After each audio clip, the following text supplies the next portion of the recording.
नमस्कार दोस्तों, आपका हमारे चैनल इंडियन जॉब्स टुडे में बहुत बहुत स्वागत है। तो दोस्तों, आज हम बात करने वाले हैं बहुत ही ज़रूरी सूचना के बारे में। और ये सूचना आपकी जो है उत्तर प्रदेश में राजकीय और निजी औद्योगिक प्रशिक्षण संस्थानों में आपका प्रवेश को लेकर है। तो ये आप देख सकते हो, यहाँ लिखा भी है राज्य व्यावसायिक प्रशिक्षण परिषद उत्तर प्रदेश परिसर राजकीय ITI अलीगंज लखनऊ और प्रवेश सूचना 2020। तो प्रदेश में राजकीय और निजी औद्योगिक प्रशिक्षण संस्थानों में माह अगस्त 2020 में प्रारंभ प्रशिक्षण सत्र हेतु कोविड-19 महामारी तथा कोरोना वायरस से बचाव के लिए जारी गाइडलाइन का पालन करते हुए अभ्यर्थी को ऑनलाइन आवेदन के लिए वेबसाइट www.scvtup.in को खोलना होगा तथा उस पर बने हुए link online submission of application for admission of session 2020-21 for government private ITI पर क्लिक कर पहले अपना फॉर्म भरना होगा।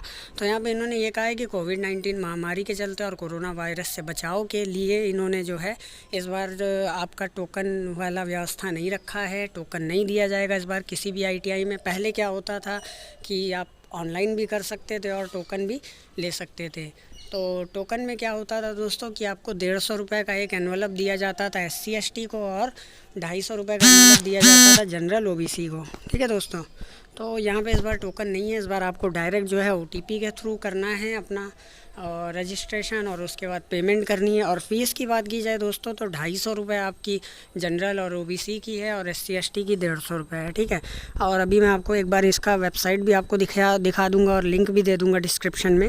ठीक, अभ्यर्थी को ऑनलाइन आवेदन से पूर्व OTP से मोबाइल नंबर का सत्यापन कराना होगा।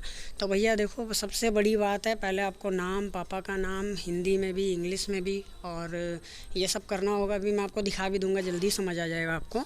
और आपको जो है जो भी मोबाइल नंबर आप डालना अपना ही डालना और किसी का मत डालना, आगे भी फ्यूचर रेफरेंस में ये काम आएगा।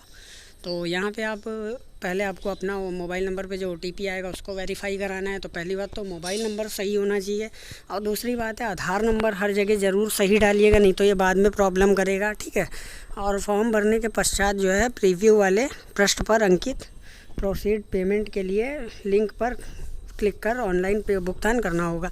तो देखो, पहले तो आपको क्या करना है, सिंपल सा OTP मंगा लेना है कुछ डिटेल डाल के, और OTP आने के बाद आपको पेमेंट ऑप्शन देगा, पेमेंट कर लेना है आपको। और पेमेंट करने के बाद आपका जो है वो फाइनल जो आपका होता है, तो पेमेंट करने के बाद फ़ाइनल फॉर्म आपका खुल जाएगा। और फाइनल फॉर्म जो आपका खुलेगा उसमें आपको आपकी शैक्षिक अर्हता मतलब एजुकेशनल क्वालिफ़िकेशन डालनी होगी, एंटर करनी होगी। और उसमें भी तरह तरह के कोड दिए हैं। सिर्फ 8th पास हो आपका तो 1 दिया है, और 10th पास हो तो 2 दिया है, ऐसे ही है। और 10th अगर साइंस के साथ हो तो 3 दिया है, ऐसे करके। तो वो अभी मैं आपको एक बार और दिखा दूँगा वो सब। तो बाकी अगर हम बात करें यहाँ पे भुगतान, तो इंटरनेट मैंने बोला कि ऑनलाइन पेमेंट होनी है और आवेदन शुल्क का भुगतान होने पर अभ्यर्थी अपने फॉर्म का प्रिंट आउट ले सकता है। तो पहले आप फॉर्म के लिए जो है OTP मंगाइए, फिर फॉर्म भरिए, फिर पेमेंट करिए और अपना प्रिंट ले लीजिए। ठीक है, और ऑनलाइन आवेदन में सहायता हेतु विवरणी फॉर्म के देखो, इनके लिए क्या है कि दिशा निर्देश इन्होंने गाइडलाइन भी दी है। मैं गाइडलाइन भी आपको एक बार दिखा दूंगा। और अभ्यर्थी विवरण को पूर्ण रूप से या आवश्यकता के अनुसार विवरणी भाग का प्रिंट ले सकते हैं। मतलब आपको जितना भी अपना फॉर्म जो आएगा उसका जितना प्रिंट लेना है वो आपके ऊपर है कि आपको लगे कि नहीं सिर्फ आपको फॉर्म का प्रिंट लेना है तो सिर्फ आप फॉर्म का लीजिए, और अगर उसके नीचे दिशा निर्देश का भी लेना है तो आप दिशा निर्देश का भी ले सकते हो। ठीक, अब फिर यहाँ पर फ़ीस की बात कर लेते हैं। अभी इससे पहले मैंने बताया, लेकिन हालांकि फिर से आपको बता देता हूँ। प्रवेश पंजीकरण शुल्क, तो रजिस्ट्रेशन फ़ीस जो आपकी है ये आपकी क्या है, सामान्य पिछड़ा वर्ग शुल्क जो है आपका कितना है 250, 250 रुपये जनरल OBC के लिए है। और SC ST की बात की जाए दोस्तों तो उनके लिए 150 रुपये है। ठीक है, और ऑनलाइन आवेदन की प्रक्रिया जो है वो आपकी आज मतलब 30/7/2020 से 30 जुलाई 2020 से 23/8/2020 मतलब 23 अगस्त 2020 तक रहेगी। और कब तक रहेगी, रात के 12 बजे तक। ठीक है दोस्तों, तो यहाँ पे आपको ये तो एक चीज़ कंफर्म हो गई। अब आपको इसका फॉर्म कैसे भरना है और वेबसाइट कौन सी है तो मैं इसका लिंक भी दे दूँगा, लेकिन आपको एक बार दिखा देता हूँ ताकि आपको वेबसाइट तक जाने में कोई कन्फ्यूज़न ना हो। ओके, तो दोस्तों ये हम अपने ब्राउज़र पे आ चुके हैं और वो मैंने जो आपको दिखाया था सूचना वो थी आपकी न्यूज़पेपर की कटिंग थी एक, वो भी ऑफिशियल थी। तो अभी हम यहाँ पे ये अपने गूगल पे लिखते हैं VPPUP देन जैसे ही आप VPPUP लिखोगे तो पहली वेबसाइट www.scvtup.in आएगी, राजकीय व्यवसायी प्रशिक्षण, इस पर क्लिक करना है।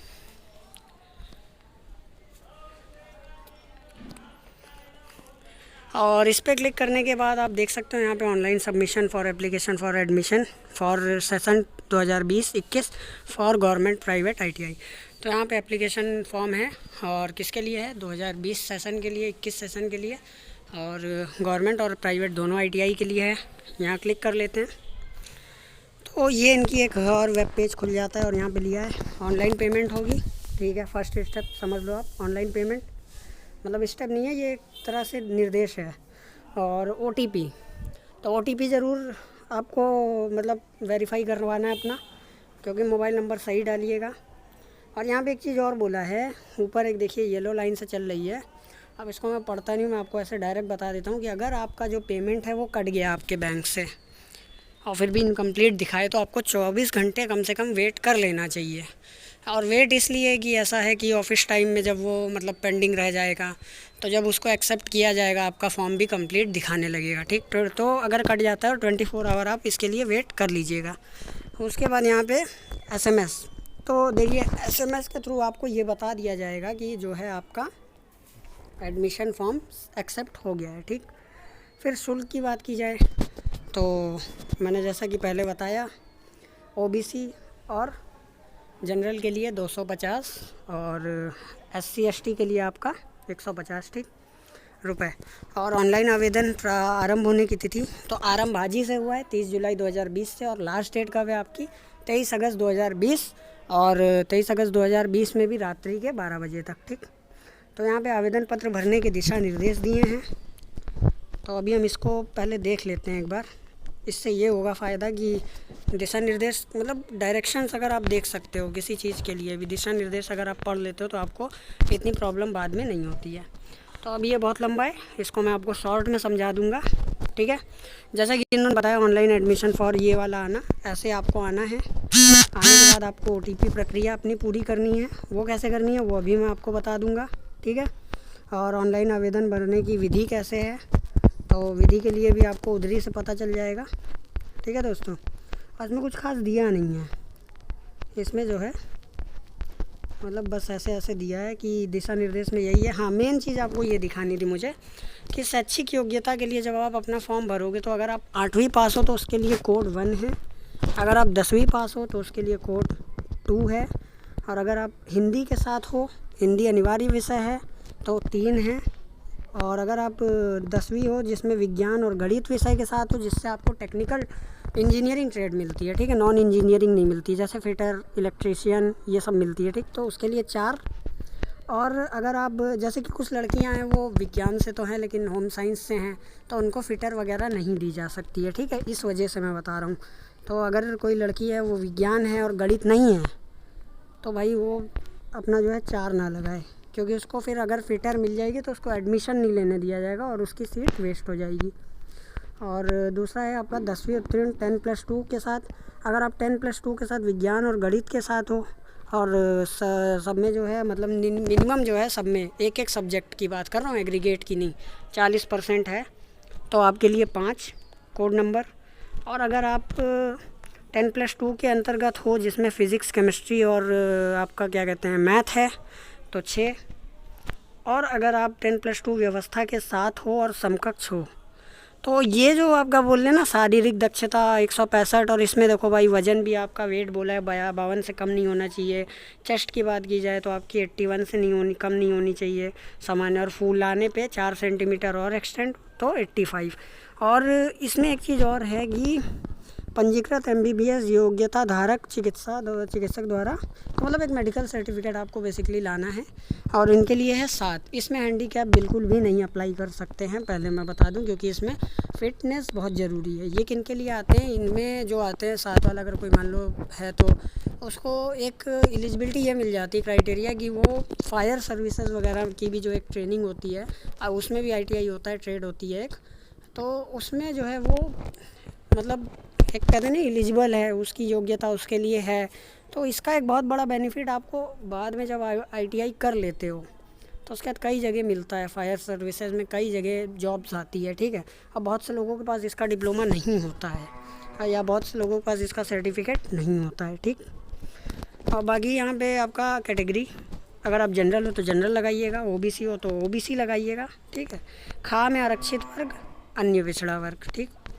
मतलब अगर आपका जनरल नहीं है, आरक्षित वर्ग है, तो आप खा चूज़ करिएगा। खा में भी आपका क्या, ओबीसी 1 नंबर है, अनुसूचित जनजाति अनुसूचित जाति 2 नंबर और अनुसूचित जनजाति 3 नंबर है।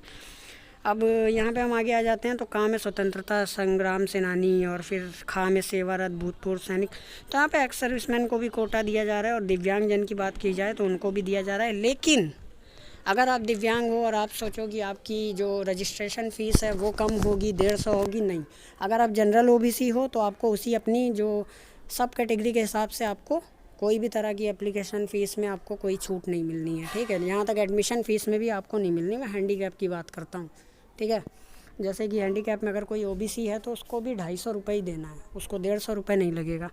और यहाँ पे आपको बोल देते हैं, देखो नौकरी के मामले में दिव्यांग का कोटा अलग होता है, बाकी पढ़ाई में वो जिस कैटेगरी में है उसी कैटेगरी में उसको फ़ाइट करनी होती है, ठीक।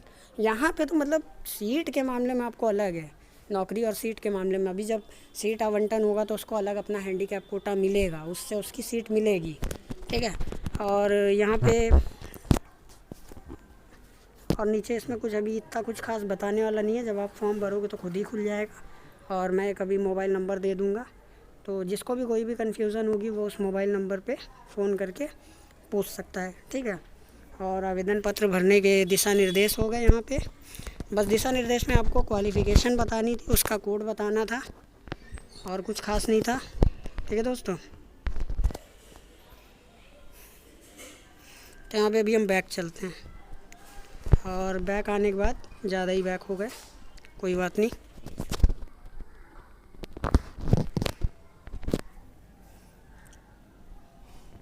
तो दोस्तों यहाँ पे हम नीचे आते हैं, ये लाल कलर से आप देख सकते हो ऑनलाइन आवेदन करें। ये है कोविड-19 के दिशा निर्देश जो कि आजकल हर वेबसाइट पे लगभग चल रहे हैं। और उसका रीज़न ये है कि चलने भी चाहिए, लोगों के लिए प्रति जागरूकता बनाए रखना चाहिए सरकार को, जो कि वो कर रही है। तो यहाँ पे फेस मास्क का उपयोग करें और अति आवश्यक कार्य होने पर ही घरों से बाहर निकले, भीड़ भाड़ वाली जगहों पे ना जाएं, हाथों को बार बार धोएं, सैनिटाइज़ करें, सोशल डिस्टेंसिंग का पालन करें। तो ये 5 काम आपको करने ही चाहिए। तो अभी हम इसको ओके कर देते हैं। यहाँ पे खुल जाता है आपका फॉर्म। अब फॉर्म कैसे खुला है, यदि आपको हिंदी में टाइप करने में मतलब कोई भी अगर आपको असुविधा होती है तो गूगल की साइट पर जाकर हिंदी नाम को टाइप कर सकते हो। तो मतलब यहाँ पे अगर आपको कोई प्रॉब्लम है हिंदी का नाम टाइप करने में तो आप हिंदी का नाम जो है वो गूगल से कॉपी पेस्ट करके भी आप यहाँ पे भर सकते हो, कोई गलत नहीं माना जाएगा, ठीक। तो एप्लीकेंट नेम इंग्लिश में, फिर एप्लीकेंट नेम हिंदी में। तो अगर आपको हिंदी करनी है तो यहाँ पे आपका कीबोर्ड दिया हुआ है। ये कीबोर्ड पे जब आप साइड में क्लिक करोगे राइट साइड में तो वहाँ पे कीबोर्ड खुल जाएगा, ठीक है। और बाकी अभी देखो, रुको, मेरे में थोड़ा स्क्रीन पे पानी आ गया है। और यहाँ पे ये देखिए ये खुला, तो यहाँ से आप देख सकते हैं ये हिंदी टाइपिंग के लिए वो कीबोर्ड था, ये आप देख सकते हो यहाँ पे हिंदी में हो रहा है, ठीक है। अभी मैं क्लोज़ कर देता हूँ। और इसके बाद आप नेक्स्ट आइए, फादर का नाम, फिर फादर का नाम भी हिंदी में ऐसे ही, मदर का नाम इंग्लिश में फिर हिंदी में, फिर डेट ऑफ बर्थ, फिर कैटेगरी। फिर कैटेगरी की बात की जाए तो अभी मैं आपको दिखा देता हूँ एक बार। जनरल, ओबीसी, तो ऐसे ओबीसी आप चूज़ कर सकते हो, ओबीसी हो तो, और अगर SC ST हो तो SC ST। तो कैटेगरी पहले से ही चूज़ कर लेना, क्योंकि इसी के आधार पर आपकी फ़ीस का जो है, अब मान लो कोई अगर SC ST है उसने जनरल लगा दिया तो भाई वो 250 रुपये ही देगा और जनरल कोटे में ही फ़ाइट करेगा जाके। तो ये चीज़ को पहले ध्यान देना कि कैटेगरी बहुत इंपॉर्टेंट है आपकी, और मोबाइल नंबर भी बहुत इंपॉर्टेंट है। मतलब डिटेल तो सारी इंपॉर्टेंट है वैसे, और मोबाइल नंबर भी इसलिए इम्पोर्टेंट है क्योंकि मोबाइल नंबर पे अगर OTP नहीं आएगा तो आगे की प्रक्रिया आपकी नहीं पूरी होगी, ठीक है। तो यहाँ पे जब आप OTP को सेंड करोगे, फिर वेरीफाई करोगे, देन उसके बाद आपका जो है फॉर्म खुलेगा। फिर फॉर्म खुलेगा, फॉर्म भरिएगा क्वालिफ़िकेशन के हिसाब से, और अगर कोई प्रॉब्लम आती है तो आपको एक फ़ोन नंबर मैं नीचे दे दूँगा, आप उस पर कॉन्टैक्ट कर लीजिएगा, वो आपको बता देंगे कि क्या क्या किस में क्या क्या भरना है, ठीक है। और व्हाट्सएप पे भी आप उनको कांटेक्ट कर सकते हो। और अभी यहाँ पे हमने इतना कर लिया है, ठीक है। अब यहाँ पे कुछ खास इसमें बचा नहीं है, बस आप अप्लाई करो, ठीक है। इसके बाद मेरिट बनती है, तो जो एडमिशन आपका होता है वो कितने राउंड में होता है दोस्तों? बहुत ज़्यादा राउंड में होता है, लगभग मान के चलो 4 राउंड में। तो 4 राउंड में मेरिट आती है, किसी का पहले में हो जाता है, किसी का दूसरे में, तो जिनके कम ना मार्क्स होते हैं उनका तीसरे चौथे में होता है, ठीक। और कभी कभी ऐसा भी होता है कि आपसे पहले आपके कम परसेंटेज वालों को मिल जाता है। ऐसा इसलिए होता है क्योंकि वो SC ST होता है या OBC होता है, जनरल वालों को नहीं मिल पाता है वहाँ पे, ठीक है।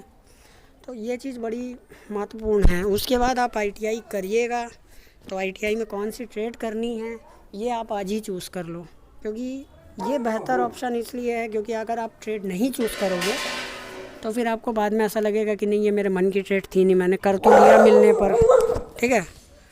तो दोस्तों अगर आपको ये वीडियो अच्छी लगी हो तो वीडियो को लाइक कीजिएगा, चैनल को सब्सक्राइब कीजिएगा। हम जल्द ही आपके लिए अच्छे अच्छे वीडियोज़ लाते रहेंगे।